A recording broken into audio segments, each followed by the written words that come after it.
Malika Savoy Brooks, Chief Academic Support Officer, School District, to come forward. Otis Hackney, Chief Education Officer, Mayor's Office of Education, and Sheila Ireling, Director, Office of Workforce Development, to come forward. And we want to thank Boomy for being here because this is Odunde weekend. We will let her be first, and because she has to leave and we're holding her up now. But clerk, please read the title of the resolution.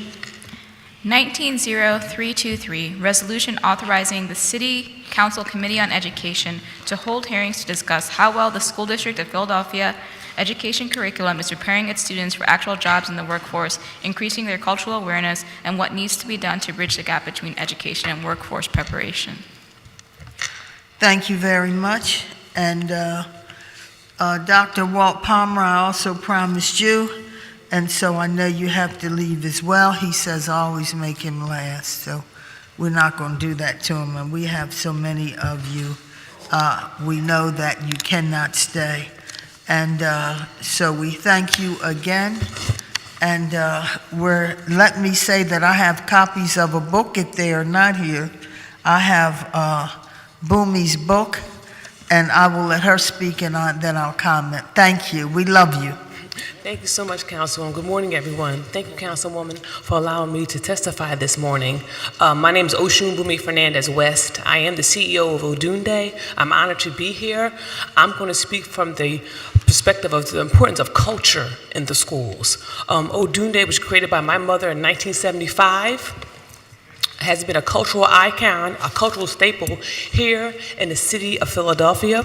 In October of 2011, I created Odunde 365 cultural program, where we provide cultural program all year long in schools. What year? In October of 2011. Odunde 365 was created. We provide cultural programs to schools, universities, colleges, recreation centers, and community centers. Odunde 365 consists of African dance, African drumming, ballet, jazz, hip-hop, a modeling program, a videography program, a karate program, and we just created Odunde 365 Fitness, where we teach fitness and nutrition to children. A lot of schools do not have, due to limited funding, they do not have gym class anymore. So Odunde 365 Fitness goes into those schools and those sites and educates children with hands-on fitness programs. So we're excited to be here. We know that children who are exposed to culture are less likely to drop out of school and are more likely to become a productive citizen in the city of Philadelphia. So we ask that we want to bring Odunde 365 into more schools. We're trying to find the funding to do that. We hope that City Council can approve funding which will allow programs like Odunde 365 to go into more schools and to affect more lives. We do realize that when you educate a child, you educate a family. We realize that when our students take home the Odunde 365 information packets that they share with their parents and their siblings, so it has a domino effect. Odunde 365 has been affecting children since 2011. Over 20,000 children have been impacted and have taken an Odunde 365 class. We wish to spread that number, increase that number, and increase the number of schools that we are in the city of Philadelphia, and we're hoping that, Councilwoman, with your support and the City Council support, that we can do so. Thank you very much, and we hope, and we are asking Mr. Hackney that you listen for the concerns that come up out of our committee, because we're going to ask you and the mayor's office, in addition to Dr. Height and those of you who are here, Chief Academic Support Officer, to respond to the issues that we raise and that are raised by others here. We are really interested and really are requesting that Boomy's book be made part of the curriculum. I have another, oh gosh, I didn't bring him. I have another young lady, I hope we contacted her, who's written a book. If not, I'll get that to you. And we're asking you to respond to those issues, yes, that they be considered part of the school curriculum. And that is why we had this resolution, to raise issues that we otherwise would not formally be able to raise other than at the school board. So we clear? You all have any questions for me? And I do want to say one thing, Councilwoman, if I may, about the I Am Boomy book. I created this book at the beginning of this year, last year, the I Am Boomy. Boomy stands for beautiful, unique, magnificent individual, and we teach children how to love themselves. So many children attach their self-esteem to how many likes they get on social media, but we teach children how to love themselves from within. So this is a book that's catered to kindergarten to second grade, and I've been trying to get the book inside the school district, because I believe that it will have a positive impact, especially in the pre-K and the kindergarten programs in the city of Philadelphia. Thank you. Boomy, do you have 2 to give each of them? Yes, thank you. So you all have been formally served, as they say in court, and we are asking that they be considered part of the curriculum, and again, I'm asking for a response to me as chair, and with regard to us making this part of the curriculum. We clear, guys? Mr. Hackney and Ms. Brooks. That's my maiden name, so you got to be nice and willing, because you got my maiden name. Thank you. I'm going to share my information with her too, because we haven't talked. Thank you. Thank you so And much, Boomy, Councilwoman. we won't hold you. I'll see you at Odunde. I'll see you at Odunde. I'll Yeah, see everyone God, at Odunde. God bless you. We love you. Thank you. I have heard that. I can't find Ms. Brooks, you're next. Just contact me. Okay. I look forward to hearing from you. Okay.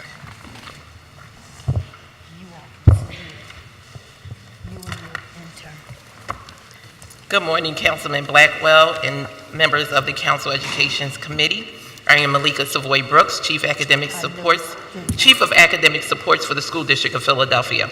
I'm here to share the status and the plan for the School District of Philadelphia's efforts to ensure that graduating seniors are prepared for post-secondary experiences in the workforce and/or higher education. Before I begin to talk about our programming, I would like to share some facts about our high school sector. The district manages 56 high schools servicing approximately 42,000 students in grades 9 through 12. There are also 33 charter schools serving grades within the 9-12 range that are managed by charter operators. We have 21 neighborhood high schools, 12 citywide admission high schools, and 22 special admissions high schools. Our 2017-2018 Keystone Assessment data, which are the state tests that measure high school student achievement, reflects that 42.1% of students are proficient in advanced in English and language arts, and that assessment is taken at the end of the 10th grade English course. 21.6% of students are proficient in advanced in math, and that assessment is taken at the end of the Algebra 1 math course. And 28.7% of students are proficient in science, which is taken at the end of the biology course. In 2017 and 2018, our attendance data shows that 59.2% of high school students attended 95 or more days of school. As a district, our #1 goal is to ensure that 100% of students graduate ready for college and career. That's our first anchor goal. Students exiting 12th grade will be prepared for post-secondary success in the workforce and post-secondary institutions when we ensure that all students have access to grade-level content, ensure all students are supported to be successful in rigorous coursework and compelling programs, including career and technical education, AP and IB courses, and project-based learning. Also, to promote and support excellent teaching in all schools, ensure all teachers and leaders have knowledge of and utilize the district's curriculum engine, provide and support meaningful professional learning in the implementation of evidence-based, highly effective instructional practices to advance the intellectual growth of all the students we serve. Lastly, to provide opportunities for every high school student to develop the knowledge, skills, and experience to graduate on time and persist in post-secondary opportunities. We are constantly reviewing our work to understand how well we are preparing students for college and workforce. We currently have 40 CTE college and career career and technical education programs in 32 high schools. We offer 6,384 CTE slots, of which 5,828, or 91%, were filled this year. We also have 80 students enrolled in apprenticeships that are in Penn-Assist, school district facilities, school district urban tech, finishing trades institute. Also, 30 of our high schools participated in dual enrollment programs with 458 students taking 2,952 credits. 85% of our students who participated in the senior year only program will enter college in the fall as sophomores. The SIOP, senior year only program, enables 12th grade students the opportunity to attend college or attend a college or university for their 12th grade year. 90% of students who participated in the International Baccalaureate programs receive the IB diploma. According to the Measures for Future Ready Index, which illustrates students and school success via 3 color-coded categories, which are academic performance, student progress, and college and career readiness, we've had a 65% increase in the number of students who participated in career awareness activities. 2 high schools participate in Peer Forward, which uses peer influence and mentorship to support students' career decision-making. This school year, we have focused on developing a plan for high schools that will increase the number of students earning high-quality credits and opportunities to apply learned content and skills through in-school and in-the-workplace experiences. We clarified our goals for high school and have a unified vision of what it means for students to be college and career ready. High schools will be learning organizations that are designed to equip students with the intellectual capacity, cognitive and interpersonal skills, and readiness experiences for after high school success. We developed a plan to be published in July that outlines how stakeholders can be part of the strategy to improve the high school experience for students. Our 5-year high school strategy is focused on improvement in instructional outcomes for all students, access and participation in advanced academic coursework, development of after-school career learning plans, and an increase in student engagement in the school setting. We included middle grades, grades 6 through 8, in the plan to ensure students enter high school knowing about careers and are prepared to make high school course and selection decisions. Preparation for workforce, careers, and post-secondary planning begins in kindergarten. The Office of Academic Supports is responsible for the development of curricula that ensures students are equipped with high-quality instructional services that will enable each individual to perform at one's highest potential, regardless of their socioeconomic, cultural, or ethnic backgrounds. We contribute to the development of an educational system by providing fluid structures that will enable an attitude of self-efficacy, intellectual development, and social well-being. The system-wide gains we seek for all children can never be fully achieved without using the lens of equity and inclusion in every facet of our work, which are curriculum, instruction, assessment, professional learning, services, and extracurricular activities. To help all of our diverse learners reach their full potential, we must strengthen our efforts to provide student-centered learning environments that affirm cultural identities, foster positive academic outcomes, develop students' ability to connect across lines of differences, and promote readiness for success in graduation and beyond. To support this work, the Office of Academic Supports is convening a group of stakeholders and experts to develop a culturally responsive and inclusive curriculum framework that ensures pedagogy, content, environments, and resources reflect the ethnicity, race, gender identity, developmental age, ability, and intellectual capacity of students. We aligned our current and future strategy to align to the school districts of Philadelphia's action plan and anchor goals. In addition to the previous testimony, other high-level programming to achieve anchor goal 1, 100% of our students are college and career ready. We are entering the 2019-2020 school year by providing prevention and intervention strategies to support access and mastery of grade-level instruction for all learners, providing professional learning opportunities aligned to the implementation of our curriculum, providing academic coaching and feedback to specific groups of teachers through various coaching groups we have, professional learning specialists, academic coaches, and collaborative teachers. We are providing instructional coaching to cohorts of schools aligned to the school improvement plans, network level plans, and the district level foci.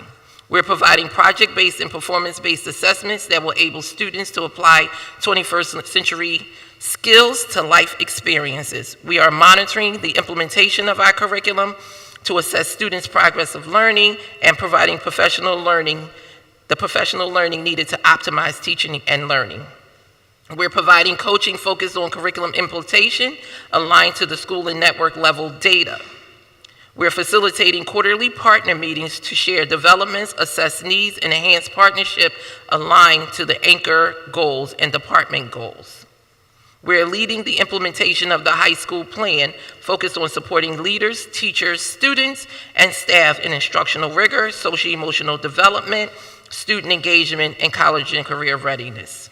We're developing, communicating, and executing a plan to engage athletic directors and coaches in monitoring the on-track, off-track status, attendance, and post-secondary opportunities for athletes. We're providing an operational, technical, and instructional support to staff as it aligns to the high school plan. We are developing, communicating, and directly servicing staff with prevention and intervention strategies for on-track, acceleration, and post-secondary success in grades 6 through 12. We're developing a district learning network in school systems to ensure prompt identification, continuum of services, progress monitoring, and transition of services to support secondary opportunities specifically for our English language learners and students with IEPs. We're developing, communicating, and executing a plan to include art and music in grades 6 through 12 connected to the high school programs and college and career readiness. We are embedding art and music lessons in ELA, math, science, and social studies curricula. We are identifying innovative approaches to high school improvement, and I already stated, we're facilitating the partner meetings. Lastly, we are investigating progress monitoring and supporting the implementation of innovative strategies in our high schools. Thank you for engaging us in this conversation to highlight our current and future programming aligned to advancing the intellectual capacity and post-secondary readiness of our students. In my testimony that was submitted, I attached the appendix that lists all of the current programs and initiatives that support college and career readiness throughout our system. Lastly, I have, and I'm not sure if council has this yet or not, this is the document that we sent to, we distributed in January as part of our first phase of our Get Ready, Leave Ready, which is the high school planning process. Again, the final draft will be completed. I'm actually going through the final draft now, so the final document will be completed and published in July. Thank you. Mr. Hackney? Yes. Good morning. My name is Otis Hackney, and I'm the Chief Education Officer for the City of Philadelphia. I would like to begin by thanking Chair Blackwell and the members of the Committee on Education for inviting me to offer testimony today regarding career preparation for students in Philadelphia's public schools. Today I share updates from the city's Community Schools Initiative and the career exploration and preparation opportunities available to students in community schools. Community schools are a set of partnerships between schools, city departments, and community organizations. Already grounded in cross-section collaboration, the initiative is well poised to support students in the transition from school to career. Since the original implementation of community schools in 2016, we have made progress in creating system-level and school-specific partnerships to improve students' career preparation. At the systems level, community schools and the Department of Human Services, DHS, are investing together in out-of-school time, which we refer to as OST programming, which includes school year, after-school programs, summer camp, and work opportunities for all the 17 community schools. DHS standards for quality OST reflect the city and school district shared interest in career awareness and career preparedness, particularly at the high school level. As a result of this partnership, hundreds of students in community schools will have new access to quality career-focused OST programming next year. In the meantime, multiple partnerships with city departments and local nonprofits have allowed us to provide career preparation and career pathways to high school students in the city's 4 community high schools. Many of these partnerships engage our 4 schools. For example, in the beginning of 2016, 6 community school students participated in a survey technology internship with the Survey Bureau in the City of Philadelphia Streets Department.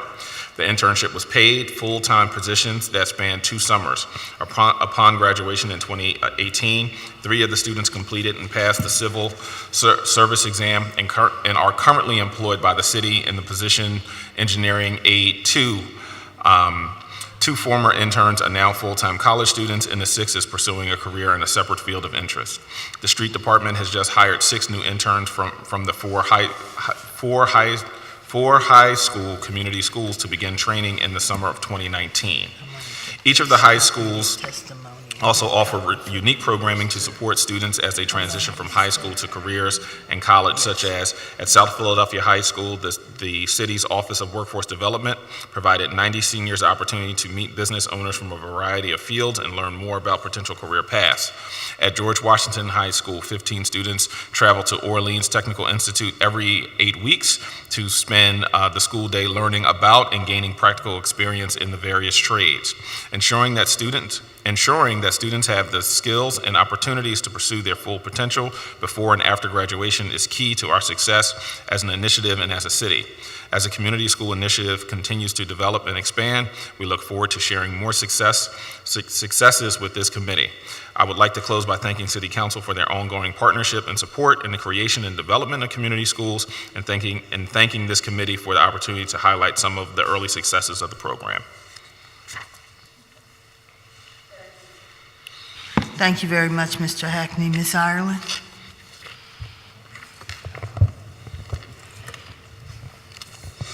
Good morning, Chair Blackwell and members of the Education Committee.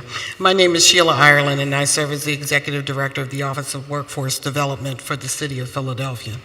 It is my pleasure to testify this morning about the work we are doing to support the school district's commitment to equipping all students with the skills and experience they need to graduate from high school, prepare for both college and career. This work is essential to realizing the ambitious goals outlined in the city's workforce development strategy, fueling Philadelphia's talent engine, and more importantly, to ensure the financial health and vibrancy of our city.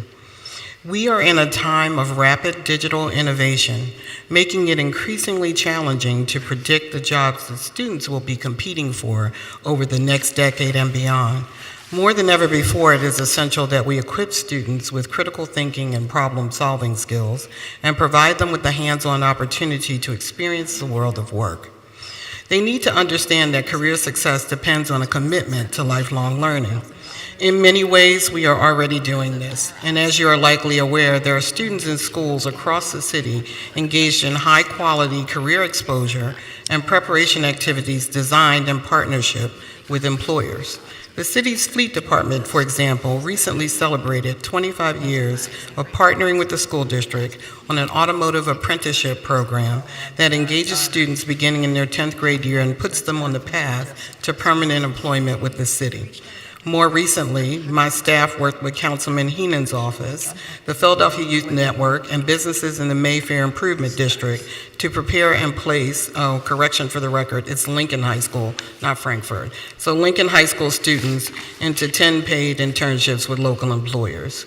These and other activities, informed by employer need and often supported by nonprofit workforce development organizations, are providing young people with the skills and experience required to enter and succeed in the workforce. The city is also deeply invested in supporting young people beyond the school day, focusing significant investments in career readiness programming during after school and summer hours. The Department of Human Services' $19 million investment in out-of-school time programming supports activities that promote college and career readiness outcomes. In partnership with Philadelphia Works, the city is making a $13 million investment in summer jobs through the Work Ready system operated by Philadelphia Youth Network. And in just a moment, you already heard Otis talk about the ways in which community schools are connecting students and families to workforce education and training opportunities. opportunities. While we can point to many outstanding examples of young people engaging in activities that prepare them for the world of work, we recognize that this is not happening at the scale required to ensure all young people are exposed to diverse career fields and can build the skills required to successfully pursue the career pathway that interests them. To address this, the Office of Workforce Development is leveraging the expertise of the Commerce Department to begin building a system in partnership with the school district that will engage employers, assess their current and future talent needs, and connect them to schools where they can support activities designed to prepare young people for careers. Our vision is that this system will grow over time into strong working relationships with the district, higher education, employer collectives, and workforce intermediaries. We will support a robust range of career readiness activities district-wide, including everything from introductory career panels to more advanced programming like internships and apprenticeships. As this work gets underway, we look forward to engaging you and your staff as partners and champions. We hope that you will help us by engaging business in your district and by directing attention and investments to partnerships that support students in every school to succeed. Only by working together can we move from our current school-by-school, program-by-program approach to one that ensures that every student can expect their school experience will include opportunities to learn about and prepare for careers that provide a pathway to economic mobility and personal fulfillment. Thank you for the opportunity. Thank you very much. We are going to ask next to come. We're going to ask all of you to stay. I want to ask a few questions, though. And we're going to ask if you sit in the black chairs behind you, because if the school district and the school board decided not to come, which I just found out about it, then and you representing them, then you all will need to respond to take our word and our concerns back. I wanted to ask you a little bit about C2E, your career technical education programs. Do you know whether or not you align those that agenda to industry standards in English, math, and life skills, for example? Can you tell me about CTE program? Good morning, Michelle Armstrong, Office of Career and Technical Education. All of our career and technical education programs are aligned to industry standards, which is mandated by the state. They provide competencies that all of our young people must master by the time they graduate from our CTE programming. With the competencies, the technical competencies, we also ensure that we align what we call CEW standards, career education work standards, as well as math and ELA standards. And it's all embedded within the curriculum or the learning guides that that our teachers share with our young people. So what's the graduation rate? The students have to pass these to complete this program? It's part of the curriculum that all career and technical education students have when they're in CTE programs. So they do. They have to pass, and that is part Yes, of the they are expected to pass all of and master all of the competencies. Oh, that's great. So they do get employable skills and those that.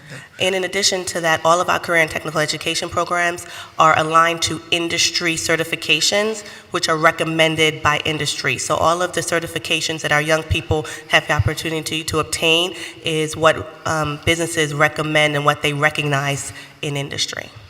So you work with Penn Assist program, do you? Yes, we work with them. I believe this is our third year. Yeah, that's a program we created. And Yes. there's so much we need to do, and as you all know, we're working with Brandywine and Drexel to make sure that those things are, that these programs work and that our students have a chance. Thank you. You're welcome. Thank you very much. I'm going to ask Dr. Naomi Booker to come forward before we continue with our panel, because there are some serious issues I need her to address as she comes forward. And I thank her for her leadership. You know, she has one of the most beautiful schools at 4601 Girard, which is right across the street from my district, But Huey School of 52nd and Pine, the old Huey, is in my district. So we're happy to have her, and we're grateful for the excellent job that she does. Dr. Booker? Good morning. Morning. I was asked to talk a little bit about the achievement gap. Are they're going to leave, right? You want us to sit back here, or you want us to stay here? You all can sit to the side. You don't have to sit forward. And in fact, next we will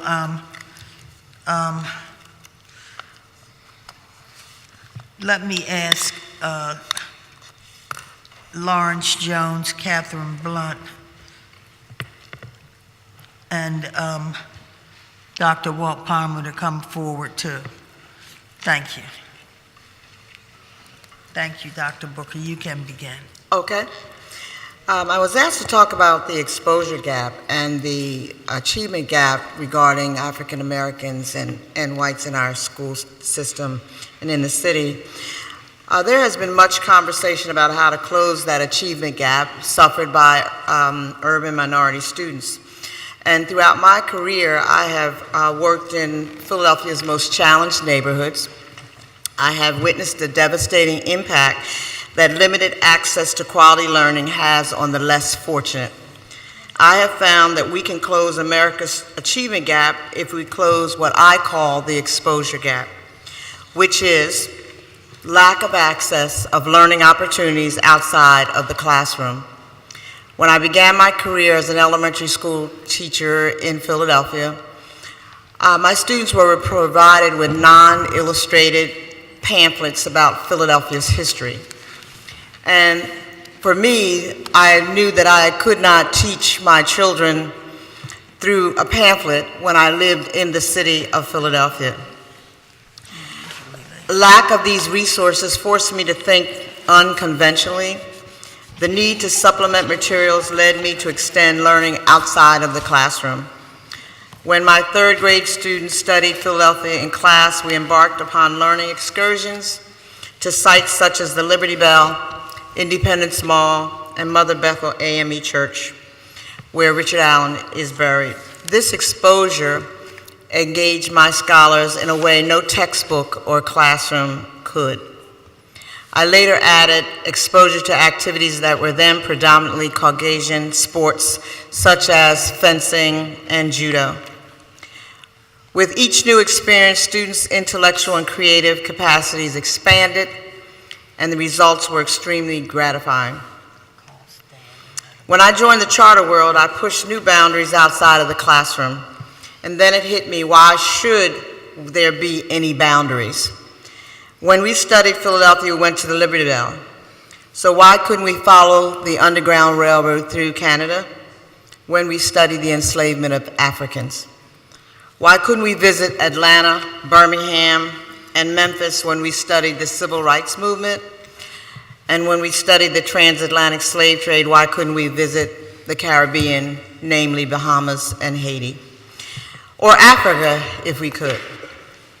These excursions led to the development of a global studies curriculum that is now in its second decade at the Global Leadership Academy Charter School West and Southwest. And our scholars engage in an intensive study of 30 countries and travel internationally to experience firsthand what they have learned in the classroom. They have attended school in the Bahamas and schools in Haiti that had no floors or restrooms. They have seen Haitian homelessness, which led one scholar to observe the difference between homelessness in Philadelphia and homelessness in Haiti. And she concluded that because the Haitian homeless live in the mountains and they make their items to sell in marketplaces, where in Philadelphia many homeless rely on charitable acts and beg. This is not the kind of learning one gleans from textbooks.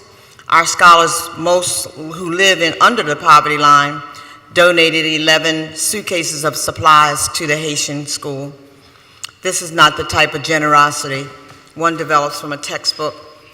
The school visited an orphanage in Kenya and St. Jude's Hospital in Memphis, where we give donations as well. Our scholars have made friends across the globe, and they study Mandarin and French. We visited China. Administrators of a Canadian school have visited us. They're bringing children to us. My concern is, how do we close that gap? Because our young people live in a 10-block radius, and that's where they stay. And when we talk about achievement, we can give them all the books in the world, but if we don't let the books walk with them into the world and open up these doors of opportunities for them, we will see that they will stay in an underexposed area. We are trying to do that this year by trying to extend past the 8th grade and going to 12th grade, and trying to make sure that our young people will be able to be a part of the world as they express their 9th through 12th grade experiences. When society fails to invest in all public school children equally, so much brilliance, talent, and potential are thwarted. To end America's achievement gap is to eliminate this exposure gap created by denying minorities and poor students access to equal educational opportunities. And these answers exist right outside of the classroom. Thank you. Thank you very much. And one of the reasons I asked you all to stay, you who are representing the board and the mayor, is that we have not yet heard that global leadership has received their extension. So I'm asking everyone here who is formally employed by the mayor's office and the school district to deal with this, because this is a fighting issue for us. We have wonderful schools that we need, and people do a fabulous job. I mean, she travels with her children, so many things. And of course, we don't understand why, when you take the creme de la creme, why there's hesitation. So I'm asking you all to take my message back and to get back to us. Are we clear? Thank you very much. Thank you, Dr. Booker. Thank And you. please, we still have to mention your mother in her absence. Thank and you. her Underground Railroad and all that she is, so the berry doesn't fall far from the tree, huh? Thank you. So we are grateful. We actually start our journey from the Belmont Mansion when we're heading towards the Underground Railroad stop. It's one of the stops that she founded and developed a story and a book about as she did her research. And we lost her on April the 8th, but we know that also she lives and she will continue to live throughout the work that I do. And one thing that she did tell me is that I am a fighter, and I will fight for what's right for my children. And I will fight for what's right for the children in the city of Philadelphia, in a city where 75% of the children are African American, and what are we doing about them? And so I listen to some of the programs that are going on, but I don't see the results of that when I see a pipeline to prison, which is happening here in this city. I also have big concerns about who's running our schools and who is providing this kind of education for our children. And there are African American leaders in this city that are being shut down, and me being one of them, because I am trying to, right now, what I feel is that I'm being punished for helping those of my children who are black. Thank you, and the woman she mentioned is Audrey Johnson Thornton, as you know, her mother, who recently passed away and who was loved by us all. But we are prepared to stand with you in this battle And I thank you for to that. fight in any way we need to. Thank you. Thank you. Thank you. Ms. Blunt? I'm sorry.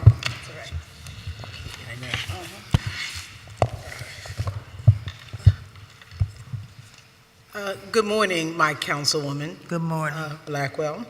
So today I want to talk about a matter of race, ethnicity, class, and neglect. Because I think we have to look at... Identify yourself first. Oh, I'm sorry. I'm Catherine Blunt. I'm a retired teacher, and I am a member of the Board of Ed's Community and Parent Council, but I'm not speaking for that council. I'm speaking for myself. Thanks. So This is a matter that even our young people in our schools feel deeply and have deep concerns about, which they express. Two of them expressed such in the May 31st, 2019 Philadelphia Inquirer article, and their names are Kevin Davis from Strawberry Mansion High School and Jayla Toma Schultz of Mastery Charter Shoemaker. So they responded to the prompt, if I could, what would I change about my city? Kevin observed the quality of life disparities evident in his and other communities of color in comparison to white communities. Kevin noted how a lack of jobs contribute to the poverty they live in and called for opportunities for internships and/or jobs for teens that are available throughout the entire year. He thanked Kevin Upshur and Tootsie Levine for providing him his first jobs at the age of 14. Jayla recalled walking her neighborhood with her dad and noticing trash and debris everywhere. She realized these were symptoms of a prevailing lack of self-worth that comes from living in communities of color while many parts of the city are thriving. She states, I have found that my peers feel insignificant because they've been told or seen through daily long-term actions that they matter less than other people. She adds, I've seen more and more gentrification in neighborhoods of color. For a lot of people of color, that means once white people move in, their neighborhoods start to get improvements that longtime residents have never seen before. Street cleaning, more attention to detail, and more economic interest being taken now that there is a more elite market. It signals to communities of color that we did not matter until white people moved in. Our pleas for change did not make a difference until white people were at risk of feeling the effects of the circumstances we endured much too long. Philadelphia's once thriving middle-class African-American economic communities have been failing over a long period of time, producing this stable 26% poverty rate, which is 1/4 of population, or almost 400,000 residents of a population of 1.5 million people. There is an urgency in the city for this population, these students in the school district, that is evident that and must be addressed, that the city and school district must look at and find solution to root causes of poverty by providing educational opportunities, employment opportunities, and service solutions that empower our neglected communities and residents to enable them to take charge of their destinies and become contributing citizens. So we hear about programs, but then when we look at the end result of those programs, they're negligible. Our communities are still in poverty, and they will remain in poverty because it is intentional. And so when things don't happen in our city for our children, in our communities, and in our schools, it is because the intent is not for it to happen. And so we will not make progress until we begin to address the intentional, I guess, discrimination and the disparities that come from that impact negatively our communities and our children and the future of our children. If this city wants to be a world-class city, then it cannot continue to neglect its black children and its black communities, and nor can it continue to not address the disparities that's evident in our schools. So I believe that we have to grow our own professional workforce in order to move the city forward, to become the destination it seeks.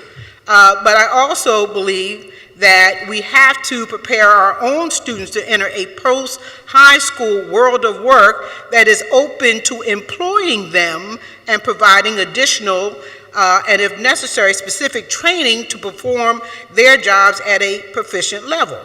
Further, I challenge the School District of Philadelphia to provide the authentic career and culturally inclusive curricula for its population of almost 200,000 students. This is traditional public and charter public schools, the majority of which are students of color. But I also challenge the government of the city of Philadelphia to address the neglect identified by these two students I quoted earlier, and to use its economic leverage and other capacities to influence the variety of industries, business entities, and unions operating within our city to provide our senior high school postgraduates apprenticeship programs and additional training and hire our graduating students. Thank you very much. Thank you. Thank you. We're so happy to have you. Thank you. Thank you, Councilwoman Blackwell. Thank you for having me and everyone here this morning. My name is Lawrence Jones. I'm the CEO of the Richard Allen Preparatory Charter School. We are a middle school charter that is located in Southwest Philadelphia.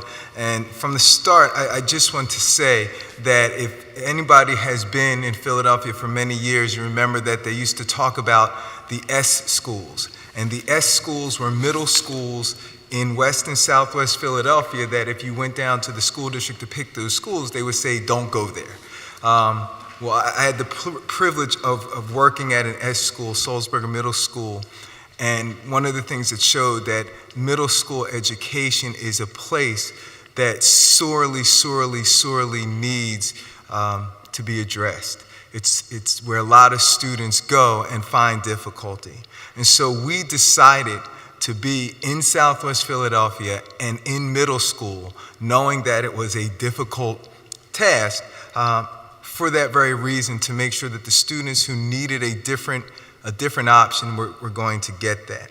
So today, I'm here to speak about the achievement gap, but more specifically to speak about children being work ready. And the mission of Richard Allen Preparatory Charter School is to prepare students for life after high school. That's whether they go into the military, whether they go into post-secondary education, or whether they go into the workforce. And that is academically, socially, and emotionally. All three are important. You have to have all three. And what we find now is that we are being given, when I say we, I mean the entire education community, we are being given targets for our students and being told that those targets will get them to success. But the data is very clear that what we're actually being sold is a bill of goods. So for example, there's a study, What It Means to Be College and Work Ready by the National Center on Education and the Economy. And that study examined math and English requirements in first year of two-year community colleges. And so why are two-year community colleges important? They're important because those are a pathway to four-year colleges, and they're also a pathway to careers. If you can make it in your first year of a two-year community college, you should be able to make it in the first year of a four-year college. Well, the reality is that approximately 68% of all students coming into community college need remediation. It means when they hit the doors, they're not ready. And they're not ready for a variety of reasons. When it comes to math instruction, there's a combination of not being prepared academically, but there's also a combination of being prepared for the wrong things. So when we talk about some of the math that we tell students consistently that they need in college, things like calculus or trig, 5% of the workforce, 5% of the world really, is going to use those high-level math abilities. So the students coming into these college programs don't necessarily need them, but some of the math that they do need, they are not fully being educated with. What students are learning in elementary and middle school, what we are being assessed by in elementary and middle school, are not necessarily the targets that students need to be successful post-secondary. And then we get to the issue of teachers being able to teach that as well. So it seems like we're hitting a moving target, but it's not necessarily a target that's going to get us where we need to be. One of the things that we look at in literacy is we expect that because first-year community college courses are working on 11th and 12th grade text, that any student who leaves a high school in 12th grade should be able to succeed.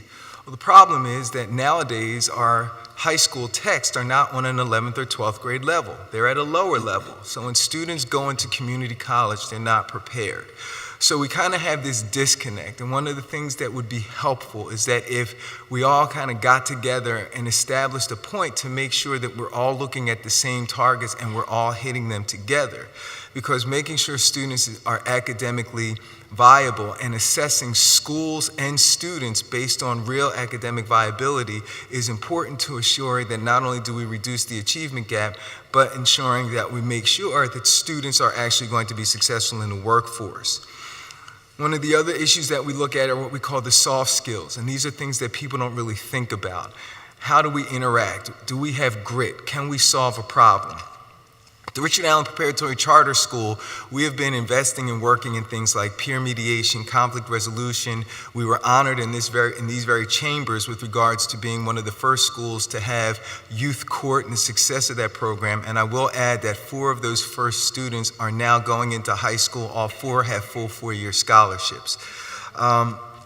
These programs help children not only in the workforce, but in a city where we've had 351 homicides last year, where we see violence continually.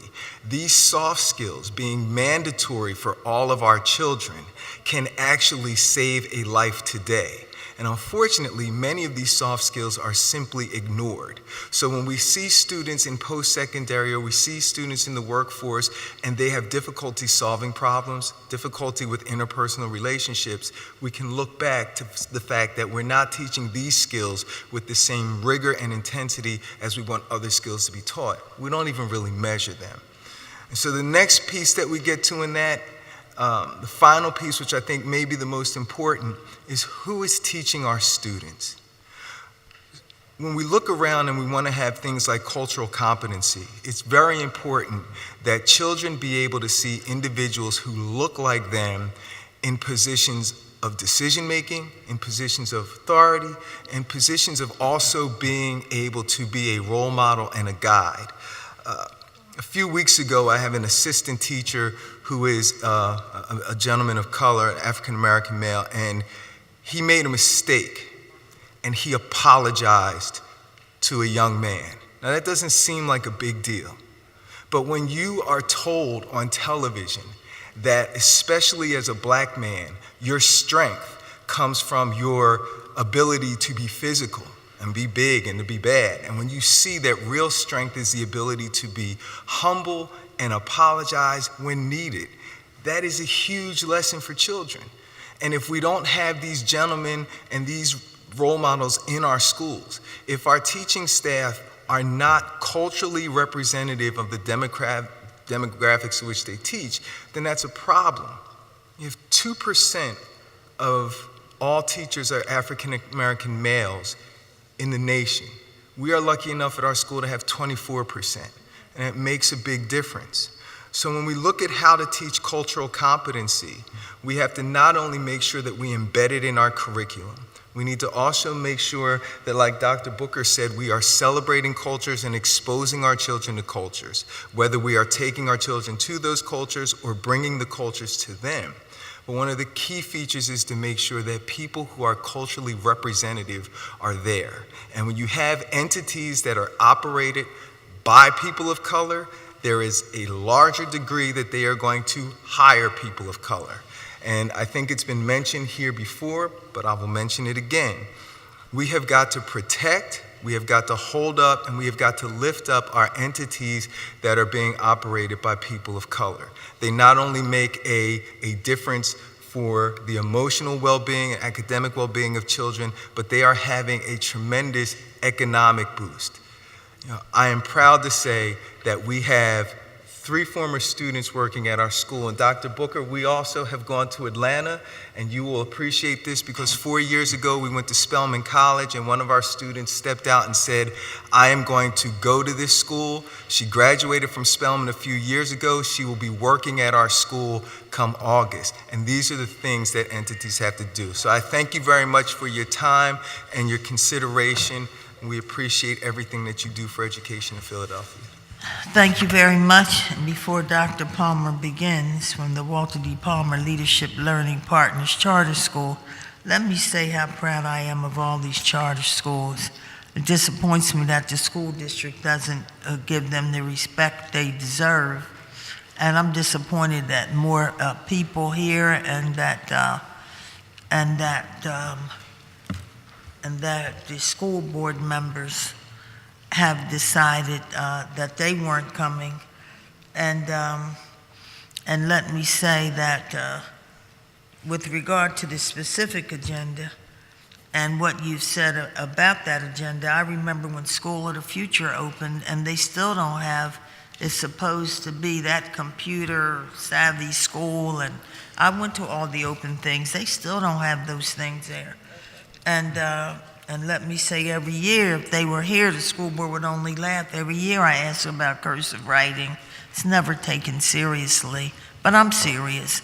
I'll bring it up again that we need it considered so that our youngsters can know how to write their signatures when they finish school.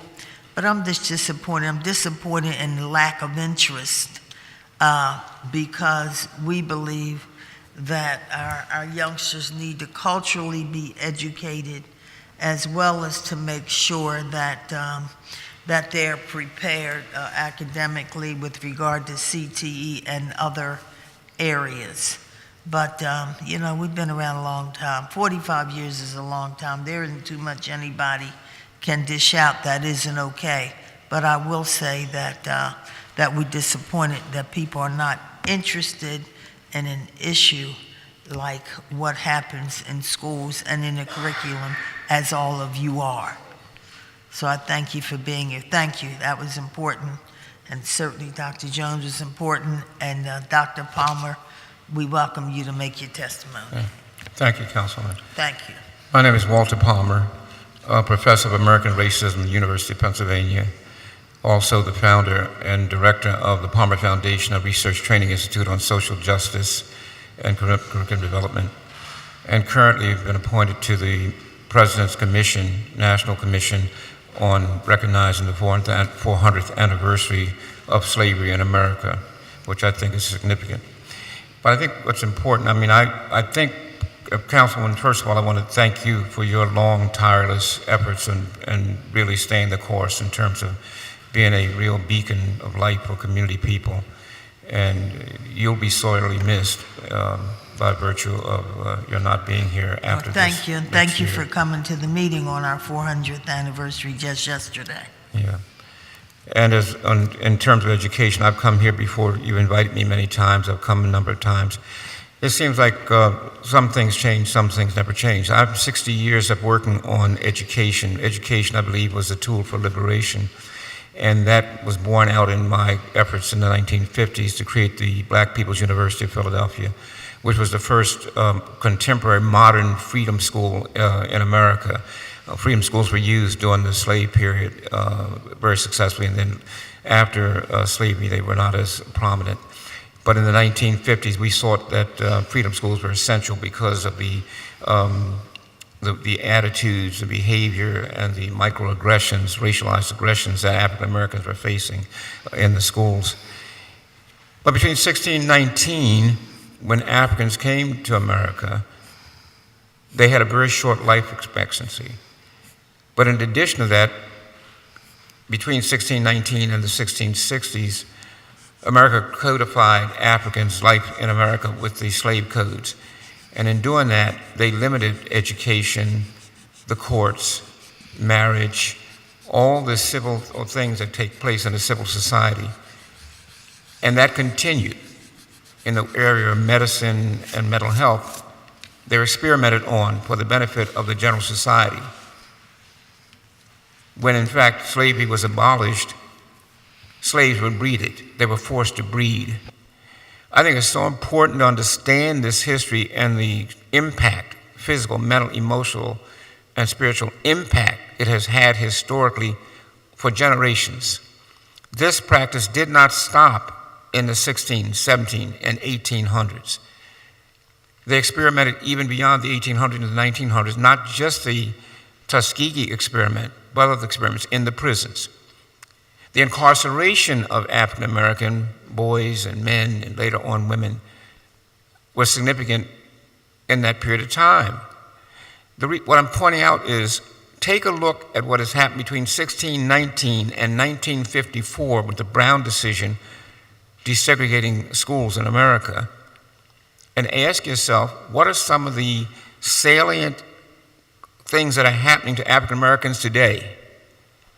We find that here, jump forward 400 years later, African Americans have the highest rate of morbidity, the highest rate of mortality, the highest rate of heart disease, cancer, diabetes, obesity. They have the highest rate of HIV, AIDS, and particularly amongst young African American men and women and Hispanic, Latino. They have the highest rate of illiteracy, the highest rate of incarceration, and per capita, the highest rate of suicide. They have the highest rate of violence, dying by violence. Many African American young people before 25 years old are more likely to be shot than they are to be hit by a car. We cannot continue to keep ignoring these facts. The idea of reading, writing, math, and science is great, and was great for trying to get a job, but largely for the dominant culture. But the idea of reading, writing, math, and science never became the solution for being able to overcome that social history that I just mentioned. See, I think that what happens is, unless we focus on the conditions that we are fighting and make them be incorporated into education, where reading, writing, math, and science become tools for learning how to overcome hunger, poverty, homelessness, disease, mental illness, then education really has a limited relevance. And that was in fact the proposition in 1955 when we created the Black People's University. Teach them about self-help, self-reliance, self-determination. Teach them to take a look at the community, take a look at family, take a look at ways in which they can in fact serve others as opposed to just serving themselves. We have two generations now that have gotten too much too soon for too little. They paid no price, both black kids and white, both. They're very selfish, they're very hedonistic, and they have no connection between this very history we're talking about to understand how they use that as the basis for solving real problems. And I think that when you talk, Councilwoman, to the Board of Education and others about this idea of looking at curriculum, it has to be with that in mind.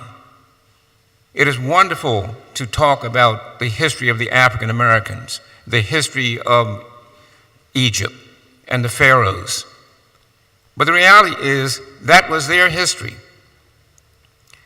What history are we going to encourage African American men and women, boys and girls to make in order to change and to forge a new history? It is all centered, this whole idea of overcoming and closing the gap between black and white, I believe is largely centered around the idea of how we help these young people begin to understand what it is that makes them have such anger, what it is that makes them want to just reach out and cry, what it is that makes them feel as though they have the compulsion to want to attack another person.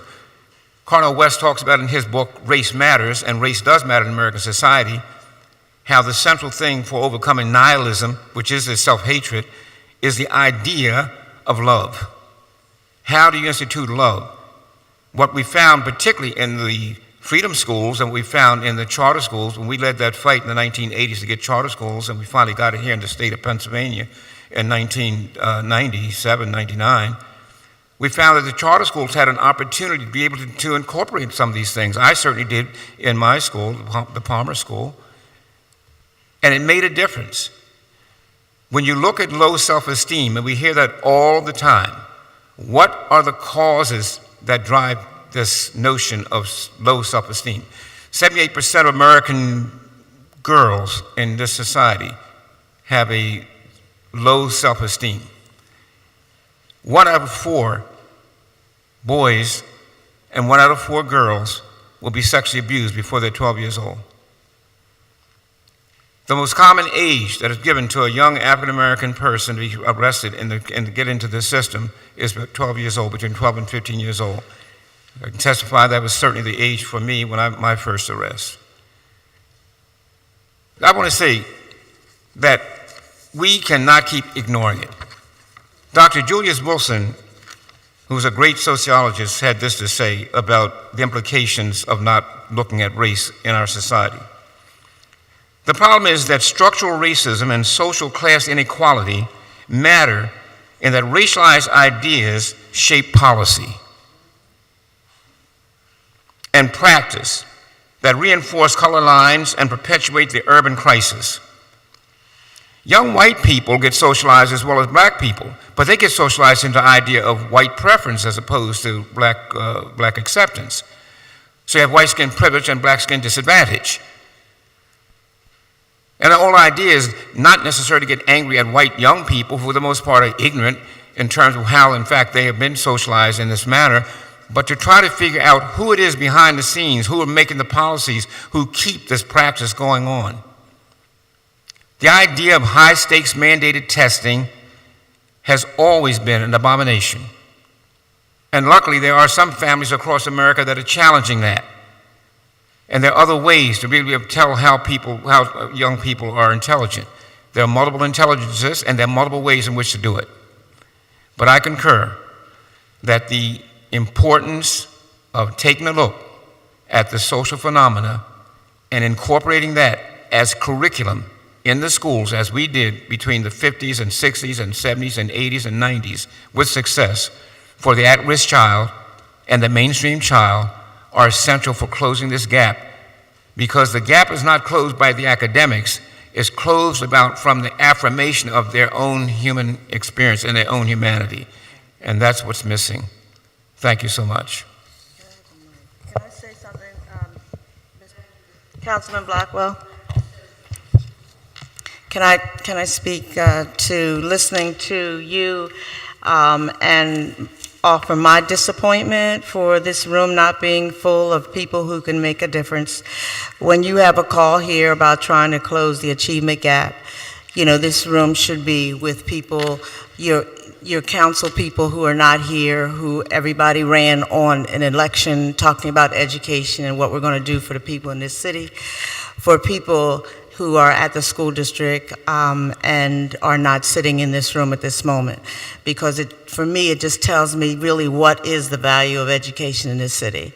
And for charter schools, and we talk about charter schools, and I know right now I'm going against my competitor, and it's like Walmart going against Target. And so where it started out in 1997 that charters and public schools are going to make a difference, I'm told that one of the reasons that they don't want to do a high school is because the schools in West Philadelphia, Sayre and Overbrook and West Philly, are empty. Does anybody ever think about why they're empty? Why is it when I left the district, and I worked in the district for 30 years, there were 220,000 children that were being educated, and now there's 130,000? And why is it that the city is not falling apart? There's those 65,000 children are in places that are schools of choice that people have the right to do. And what Dr. Palmer was talking about and what Mr. Jones was talking about, we sit here as 3 African-American CEOs in this city who have given their life to this city and about this education for our children. And I applaud you because of all of the council people that I know in this city sit here every day and talk about the education of our young people. And I thank you for that with all my heart, that you will always stay the course. Thank you so much. Thank you very much. Very kind of you to say thank you. I just wanted to say one other thing, Councilwoman, and Dr. Booker. We have lost so much in this city. It was really the community that really propelled so many black people into government. In the 1950s, 1960s, when I used to come to these halls and knock down these doors, there were no blacks here. Paul Vance was the only black person in this building of any significance. Very few black judges. When I went to the University of Pennsylvania in the 1960s, there were no black administrators and very few black teachers. We're suffering now, we're experiencing now the 50th anniversary of the days when I helped create American Racism as required courses at Penn. Penn was the first school in American history, academic history, to do that. There are so many things that have happened and taken place to make it possible for African Americans to be where they are. There was no black caucus in the state legislature. There was little or no black folks sitting up there, okay? The black policemen, we had the Guardian Civic League with Alfonso Deal, but the reality was black policemen, for the most part, had little or no real say in terms of how they would able to function and do their daily job. We have a black commissioner. We have a largely black council, but it was community people. It was community people. When we organized and shut down the school district in '67, it was community people, thousands of community people fighting for reform. In 1970, this article printed in 1970, when the unions shut down schools and the schools were closed, we set up 100 school centers around the city of Philadelphia and had volunteers coming in, both teachers, families, parents, and students teaching our children. The absence of real significant community drive is really the failing. Dr. Booker, I don't really think there's going to be a lot of change in the absence of that. The mayor, Wilson Good, when he came, we lost a lot of the same community people who got him elected. We lost many of them because they became dependent. When John Street came, it doubled. So more and more community people depended on elected officials and politicians and not on themselves. And then that means that I don't know where this generation is going to go and where it's going to get its source of power, right? Or whether or not it's going to continue to copy, to allow itself to cater in and cave into the corporate forces that take place. The charter schools, I've said time and time again, are facing a white hostile corporate takeover. That's what it really is. But reality is that most black people who know that won't say it, don't have the guts, don't have the tenacity to say that and make it clear, make it abundantly clear, and create allies for that. And I just applaud you over and over. I know you well. I've known you, I've known Lou Blackwell. You're the last of community service for the city of Philadelphia in terms of these halls. We won't see people piled up in front of 408 when you're gone. People from every part of the city being represented where they have other representation, but come into your office representation. So I had every effort. I was supposed to be out of town today, but I figured this, I don't know how many more times we'll get a chance to participate and help you. But in any occasion, wherever you call, whenever you call for me, I'll always be there for you, Councilman Blackwell. Thank you very much. You all are the leaders and the ones to whom we turn, and we thank you for your commitment. Thank you.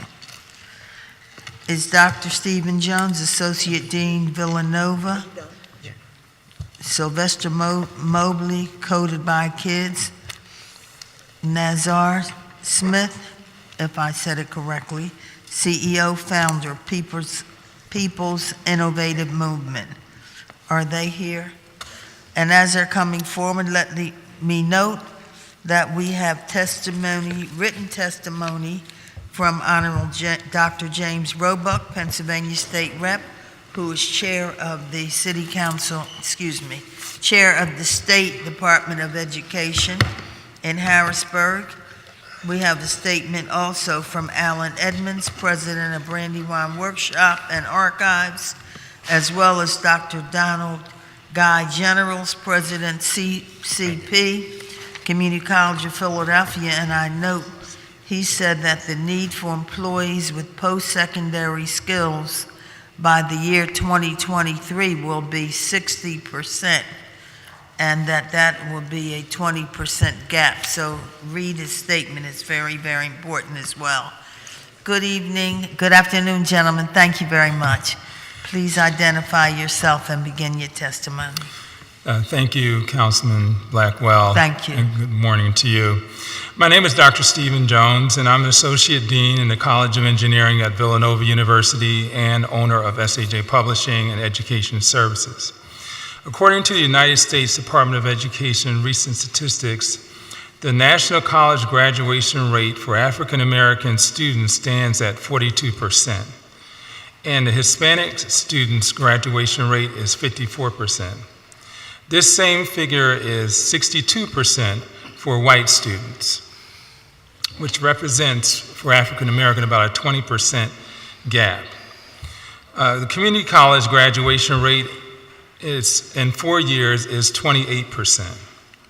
We have a lot of work to do when we talk about the challenges that students face before they even enter college. Many of these students will be the first in their families to attend college or a trade school.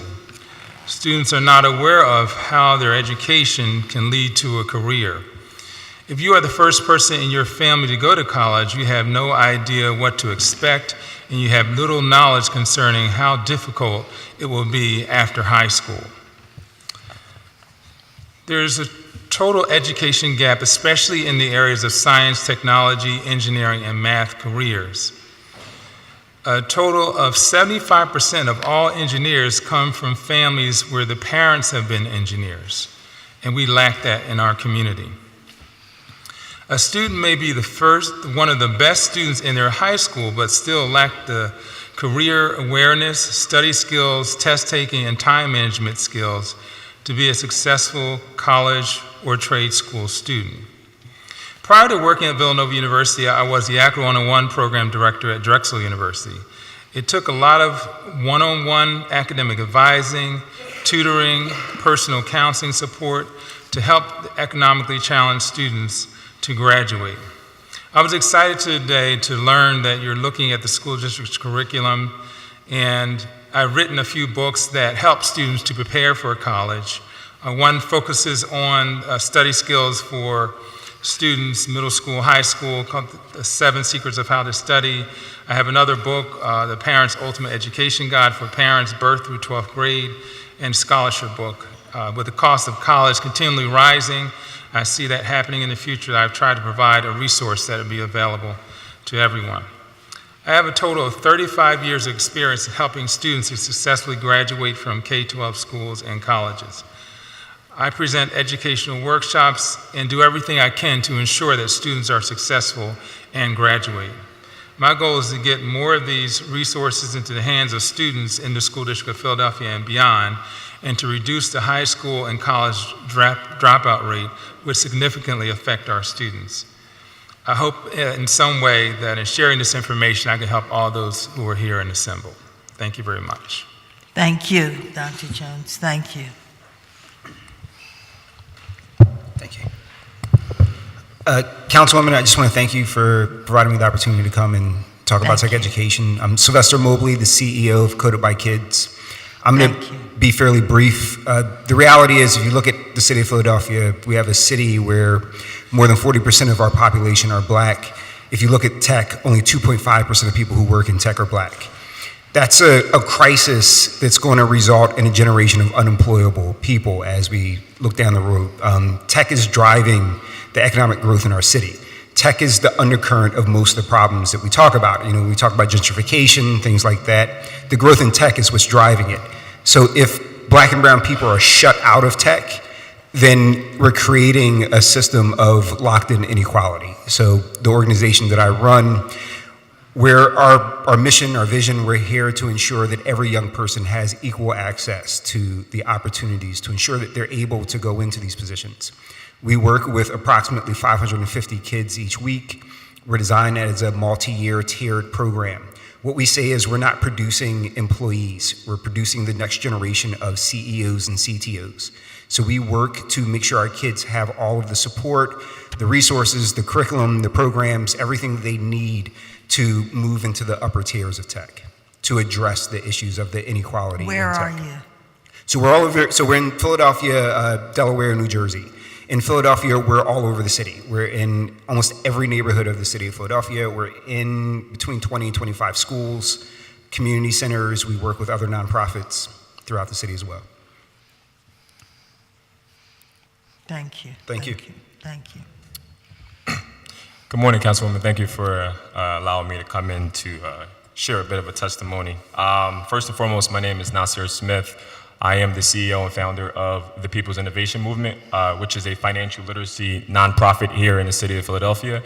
I'm also the founder of recent Philly Financial Literacy Week, in which you received a resolution from Councilwoman Jannie Blackwell this past October.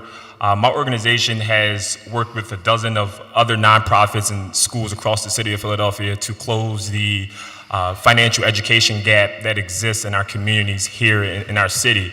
To speak on this point too, I am a bit disappointed that this room is not filled as well when it comes to education. It's something that is a little scary, I should say. But furthermore, one of the things that, and I'm gonna be very brief, is the challenge here in the city of Philadelphia, and I'm a product of the School District of Philadelphia. Graduated from Parkway Center City and attended and graduated from Penn State University with a finance degree.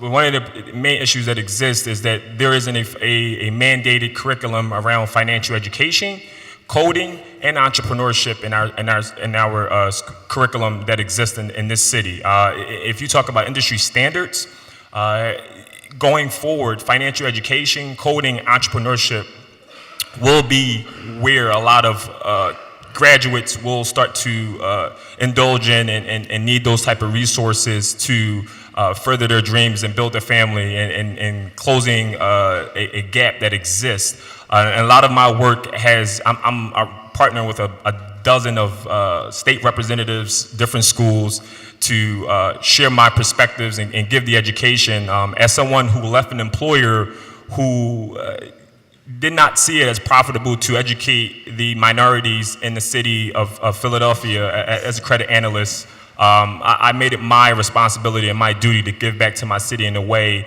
that would allow people to live a financial stable life, and it's still lacking in this city with the poverty rate of about 26%. And you think about a lot of the kids that are affected in that ratio. This past April, I brought Experian, the credit bureau, to Philadelphia, where we had about 75 attendees, and we raised 45 credit scores in 5 minutes as a result of Experian's new program. So I've partnered with a lot of major organizations and companies, Fortune 500 companies, to bring more resources to this city because there is a huge lack thereof. So in closing, I would say my challenge to the School District of Philadelphia is to implement into the curriculum coding, entrepreneurship, and financial education, because this isn't even an option anymore. Because if you're talking to industry standards in the next 10 to 15 years, if students are not learning these things, then they will not be able to live a sustainable life. So, thank you. Thank you so much. Thanks for all that all of you do and have done to help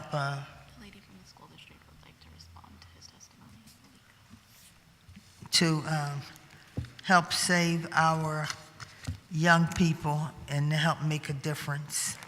I thank you very much. I would like Malika Savoy Brooks would like to come forward and respond.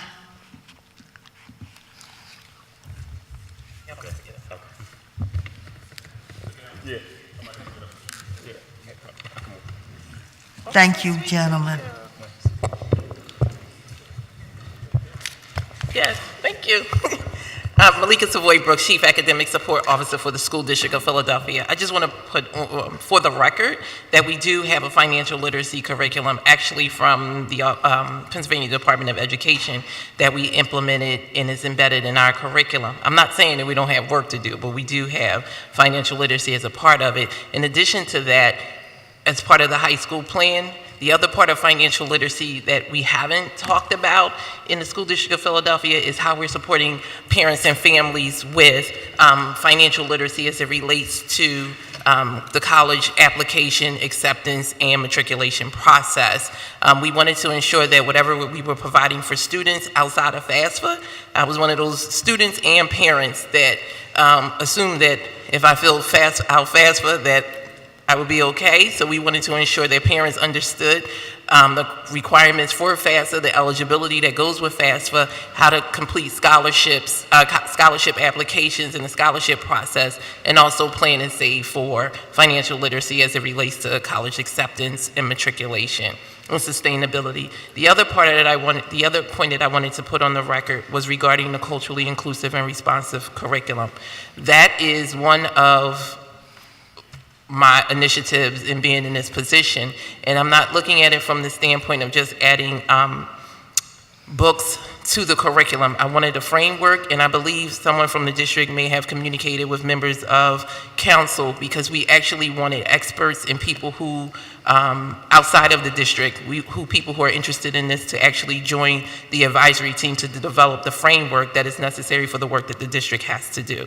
So if you don't have that, just let me know so that Ms. Ample Oates can ensure that council members have that information. It is important that young people know how to apply to go to college. Are you aware of Councilman Dom's agenda? Yes. We actually, yes. So we've been in contact with Councilman Dom and his office. We've also been in contact with the Federal Reserve Bank. But one of the things that we wanted to emphasize was that we had teachers who were interested in financial literacy and wanted to teach it via the Federal Reserve Bank curriculum in their professional learning, but we also wanted embedded throughout all of our curriculum, not just in one course. Thank you, that's important. So we know that with Boomy, with another young lady, Aminata Sai, who is another author, and certainly with Dom, with his agenda to educate young people in financial literacy. So we certainly would like to make sure that we receive some response with regard to those 3 or 4 individuals. Thank you. Let me call forward now Mama Gail, an education advocate, Horace Clouden and Leah Clouden. Is there anyone after these individuals who would like to testify? Because we have completed our list, and we thank you all for being here. If there's no one else after they testify, this hearing will be completed. So we expect to get out of here before 12 o'clock. And we thank all of you for coming. Good afternoon, family. Blessings. Feel free to identify yourself for the record and begin your testimony.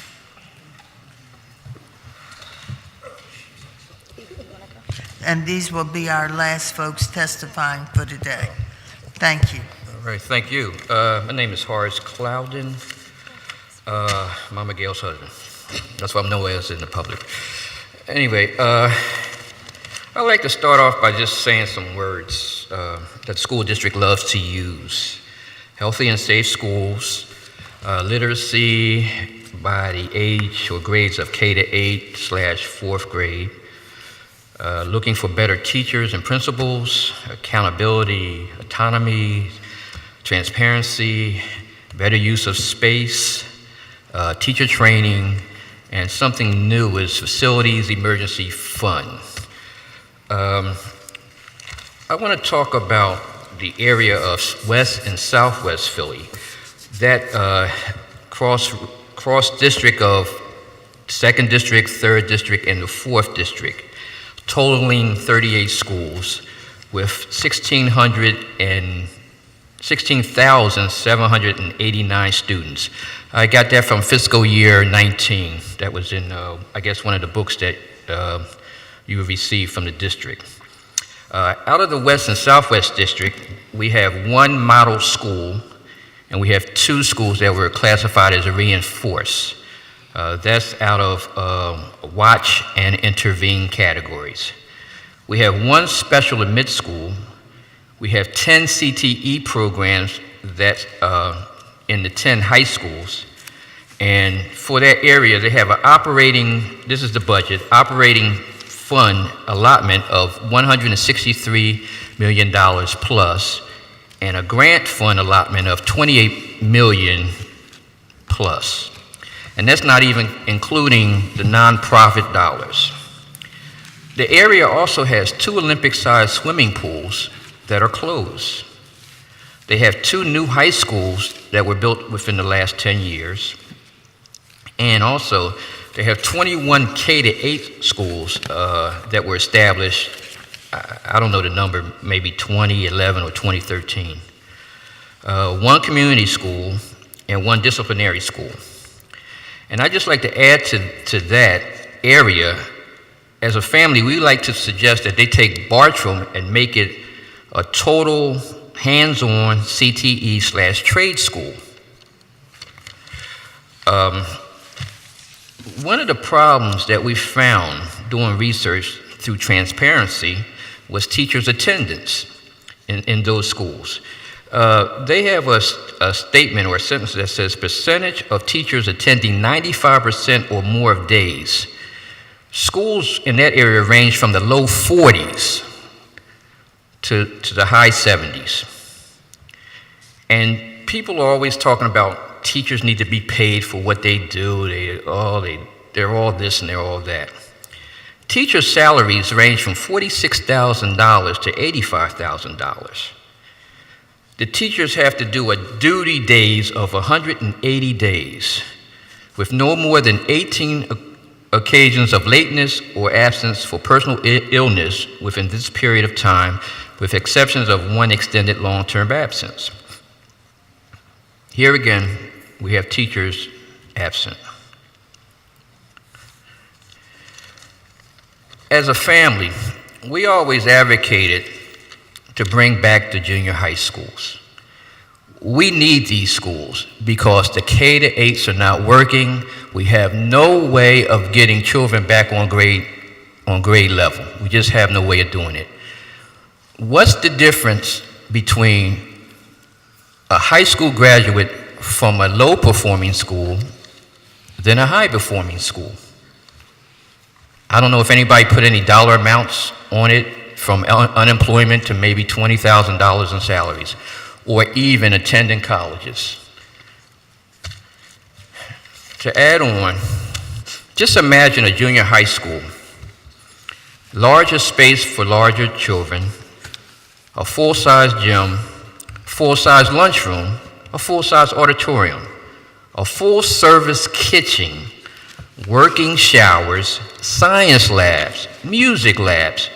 You can introduce your STEM programs. You can bring back the shop classes that introduce life skills. Any new technology coming down the pike can be introduced at a junior high school level. In West Philadelphia and Southwest Philadelphia, I suggest Tilden, Bieber, Sayre, and Maya be your junior high schools. They were your junior high schools. These schools are ready to go. They can go in September. No additional monies is needed to start correcting this problem that has been introduced since 2011 or 2013, whatever the date is. Our community needs it. Now to the statement of facilities emergency funds. The school district has been getting, testimony on backed up toilets, on paint chips falling from ceilings. These things should never come to a school district meeting. We're talking 5 levels of management to correct the problem. Again, I bring up the word salaries. Believe it or not, school districts employees get paid well. You don't need no emergency fund for anything. Somebody just needs to get off their behinds and tell somebody else to get off their behinds and do the work. That's all you need. Again, we had testimony about toilet paper, paper towels, paper products. I testified at a school board meeting and told the school board, you don't need to be hearing stuff like that. You really don't. I didn't point the finger at anyone, but you need to point the finger at whoever is in charge of these departments to do what they need to do.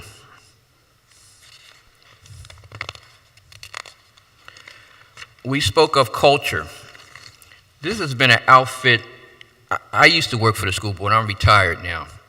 My first days of being a trainee, I was a gung-ho trainee. And the first thing people said to me is, hey, this is the school board. We don't do it. This is not the school board way. We don't do it that way. Meaning, you don't need to be gung-ho here. One of the questions I like, if council can ask the school district, how does a special admit school go backwards in grades? This is a special admit school in the West Philadelphia area. How do they go backwards in grades? You know, this is through transparency of the manuals I think you received from the school district. So I don't know what your research team has been doing. I hope they found the same findings that I found, but I'm not making anything up. Well, I didn't say, but I'll say if you want me to say it. Parkway West, special admit school. And what's ironic about Parkway West is they share a building with Maya, which is 5 to 8, and they're doing well. They're doing well. And so why in the same building, when it transitions from 8th to 9th, or from middle to high school, the grading goes backwards? That's the school district's transparency in the manual. Ask them that question. Now, I guess charters don't want to put other people on the carpet, but West Philly's failing, Overbrook's failing, Bartram failed.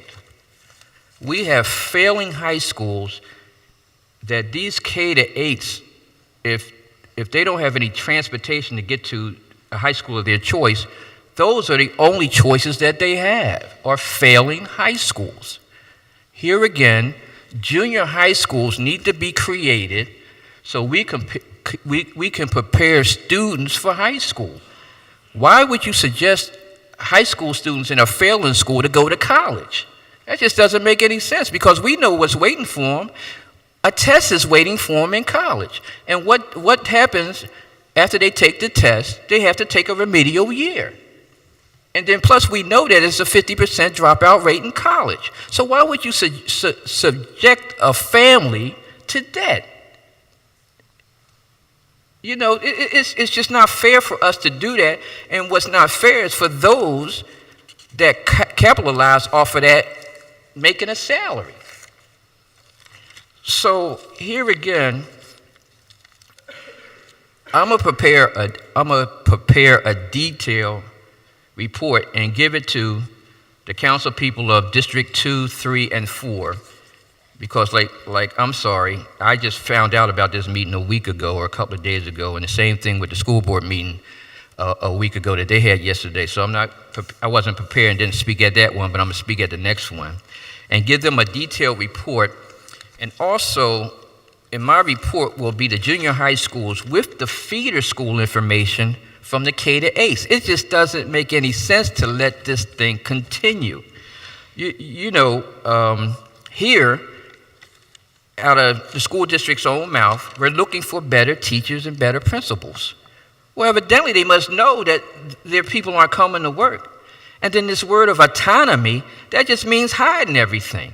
When these principals have autonomy, they are hiding everything.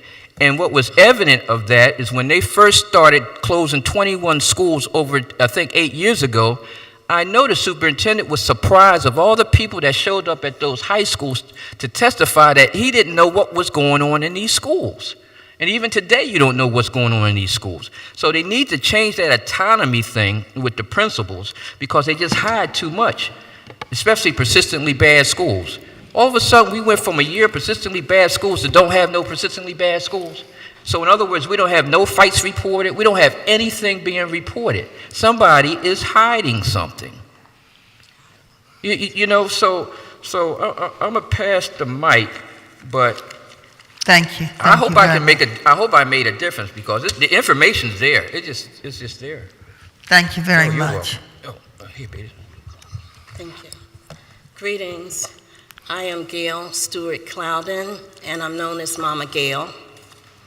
I'm this man's wife, 44 years next month. and we were raised in the Philadelphia public school system. And growing up in the neighborhoods that we did, we learned how to be the best. We learned that you were supposed to do your best. The best was expected of you, and people that taught us the best way they could. We came from neighborhoods where teachers cared, where staff in the buildings cared. It wasn't just a job. In a lot of cases, it was a calling. And so, getting involved over 30 years ago, I learned differently. When my daughter was in elementary school at Daroff, I got to see what was happening, and it made me want to be an advocate. And I've said this repeatedly, but I have to say it again. When she was in elementary school, and the superintendent of region came to Daroff, and he talked about changing the school district from junior high to middle school. And my husband and I both worked at the phone company. And if something didn't work at the phone company, they changed it back until they could find a better way. So I raised my hand and I asked the superintendent at the time, excuse me, is there a time period that you'll go back to the system that we have now, which was junior high? And he told me my question was so ludicrous he wasn't going to answer me. And that propelled me to be an activist an advocate for parents and children, because paying in private school, no one had ever talked to me like that, even though we had several properties. We were paying property tax on those properties back then. And I wasn't used to being spoke to that way, and I'll never get used to that, but that's what happens today in schools.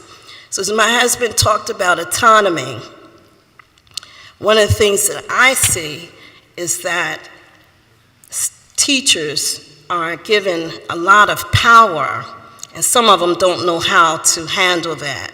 I wanted to speak briefly, but before I even go on, one of the things that no one wants to talk about, and I was so glad I was here today, because in the school board meetings and in other meetings where we talk about education, I shouldn't say no one, not enough people. Because I believe there's never no one and never everybody. So I'll say not enough people talk about the racism. The other morning I heard something about the police department. And it was interesting to me because I don't believe something can be the police department and not education and not other areas where we live. So I go back to when Dr. Ackerman came, bless her soul, and I said to Dr. Ackerman, ride up and down Philadelphia streets. This is when she first came and took the position. Ride up and down Philadelphia streets. It will remind you of South Africa. Look at who's working. And I meant that, because with all the men that we know that went to school for, and that was then when she was in charge, but with all the men that we know went to school for vocational ed, went to trade schools, why weren't they working as well? Why, and that was then, but even today, riding up and down the streets as we're bombarded with gentrification and all that entails, why is it? So when my husband talks about trade school, when he talks about vocational ed, and I've been around many, many schools. He's been in over 100 schools as a relief engineer, but I've been in more than 100 schools. And so I can tell you from one end of the city to the other on all different levels, because I've sat in and I've been involved, whether in training or in speaking or some kind of program that I was involved in. When it comes to vocational ed, we know what it did for us in our community as far as being able to finish things, to start things and finish things. For girls, it was home economics. For boys, it was carpentry. When I came to a meeting, or was it like a trade show at the school district a few years ago, all these people, white, black, I call it white, black, it didn't matter, come. They're talking about giving jobs to people in trades, come. Only for them to come and people from the school district on the other side of the table tell them they're not going to hire you because they're getting ready to get rid of us. All these people had their hopes up, and then they said, now you got to get another degree if you want to have a trade job, knowing they weren't going to hire them. The games that have been played with our people, with our communities, I ain't speaking for nobody else's community right now but ours. The games that have been played are probably, and I'm not a lawyer, but if you sat down and looked at what has been hidden, it probably is criminal. When I talk about Penrose Parent Welcome Center, you came, Jannie, to see it. Dr. Height came to see it. There's been so many things that we haven't talked about that happened to my daughter and I at the school because we want parents involved. So when you talk about community schools, I like to interview people there to see what kind of roadblocks they're dealing with. Because after you and Dr. Height came, on the last day of school when we feed the children, and we've been feeding, as my daughter calculated, up to 200 children, and they came to school. Many children came to school on the last day. The school called a fire drill at 2:45 on the last day of school, knowing that's when we feed these children that are hungry. I couldn't believe it, but it's a long list of things that happened before them. I am not a coward, I am not a punk, but I tell you, the hurt that I feel because of children that have already been damaged, wounded, broken, we're building them up only for the people that are white and black in the same school. I walk through the halls. We walk through the halls. You have white teachers that won't even raise their head to speak.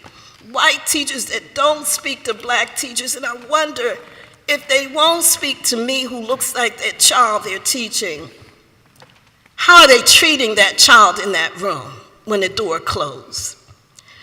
We have been through all kinds of things, and you don't probably have time to hear about it, but I'm telling you, as I tell the school district, we have been inundated with opportunists, roadblockers, gatekeepers, neutralizers, and just out and out liars. As I said, reports look good, but then you have to investigate the person writing the report and the report itself. People who know about numbers, you can play with numbers any kind of way you want, and you can put words to it. But what I know is in this city that's called brotherly love, we must do better for these children. We can't keep allowing people that have no right to be in front of our children, be in a position to grade them, treat them in such a way that will be considered inhumane. We can't allow it to continue. Thank you. Thank you. Thank you. Leah, would you like to speak? And let me note that please let David Hardy, Executive Director of Excellent Schools, PA, know that we missed him today. Leah Clouden. Hi, my name is Leah Clouden, the daughter of Horace and Gail, Mama Gail. I pretty much agree with everything my parents said. What I can talk about is Penrose School. Like she said, we aren't cowards. On the last day, I just want to recall what happened on the last day of school. We are not cowards. I said that. Okay.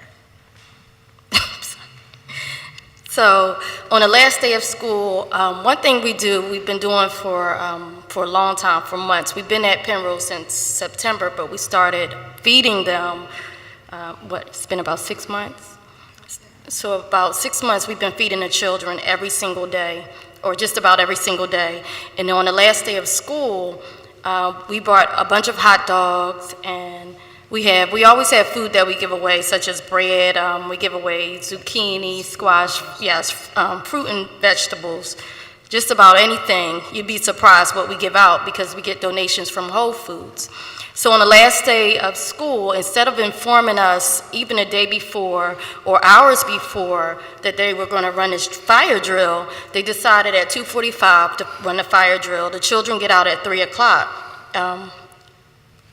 But the children riding the bus leave at 2:30, but I don't even recall buses being there to take the children home, so I don't think those children showed up for the last day of school. So we prepared, we had juice, hot dogs, other things to give the children, such as toothbrushes, like toiletries. We have all of that stuff. And they decided to run a fire drill. So the only thing we knew was to get out. They told us to leave. So thank goodness my mother's quick thinking, we decided to load all the food on the cart and roll it out to them because we would have been stuck with everything.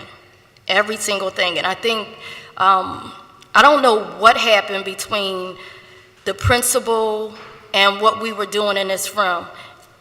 What we do in this room in our parent and community center is that it's not nonprofit, it's not a for-profit, it's just showing the community showing the parents and community that the community can do it for ourselves. We can do this if we rally together, put our minds, our financial, our resources together, we can make it happen. So we wanted to show that it can be done. So for a year, that's what we did in our center. And it's just very disturbing that the principal and her staff, I'm not saying all of her staff, but many of her staff would rally together to just stop it or just disrupt it. I mean, we teach the children to be respectful, and it's amazing how we weren't respected in different degrees at this location. So, and this isn't the first time we did it. We did it at Huey School. We were met the same way. It was always a process, yes, the same resistance. It was always this crazy process. From the time we start to the time we finish, and it doesn't make sense. And if this is happening, that was just 2 schools that we named, but we've done it several other places. And if we're met with this kind of resistance, I can't imagine being a parent trying to navigate the system for my child. You know, I can't imagine being a child sitting in these classrooms, receiving information that I'm receiving, whether it's teaching them or whatever, receiving information from teachers, and you know that it's not, they're not very good at delivering it. You know, we see it, it's apparent, we see everything in our streets. When I go to the store, I'm so frustrated. Every time I go to a store, it's like, I don't know where these people went to school. I don't know what their home life is like, but I just know that the educational system in Philadelphia is horrible. It's disturbing. And we see it even on the news from all these murders that are occurring because they have nothing else to do, nothing else to, they feel useless. And it's just disturbing to have to live in these kind of situations when it's so unnecessary. It's an easy fix. Just do your job. That's all we ask, is that you do your job. And if you need help, you're not alone. You don't have to just, it's not just about the teachers just doing their job. It takes everybody. Everybody has to contribute. You know, I tell people all the time when they were talking about voting, oh, they're not voting for this or that. My thing is participate. Participate. Don't sit back and talk, participate. If you don't want to vote, that's your right. But I'm saying if you don't vote, somebody else will vote for you, and somebody else will be able to determine your existence. And I'll keep it in Philadelphia. So, I'm done. Thank you. Thank you. Yes. Dr. Jones has several books that he published as a self-publisher. He has books that should be in the schools.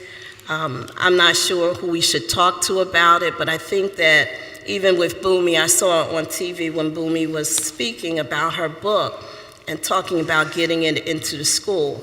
It took me 3 years to get, lest we forget, on the list in the school district, because the person that was in charge at that time for risk management, I think he was the person that I talked to about it,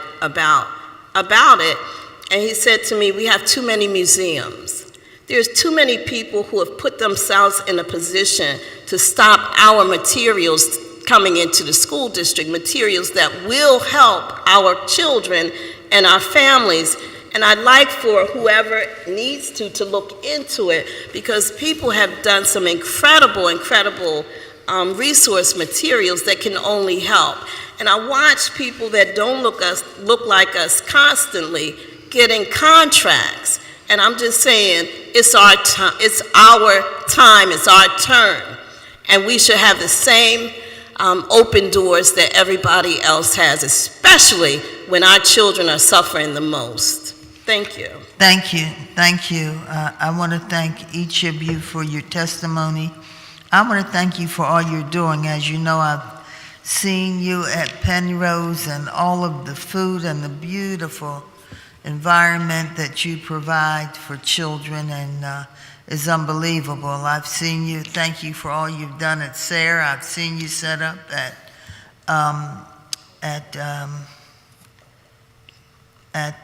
Huey. I've seen you over the years, and you're a really special family who do all that you can to improve the quality of life. And I will say, lest we forget, is working with us. We're working on our 400th anniversary, 1619 till now. Walt Palmer's on that group. So thank God that they are there.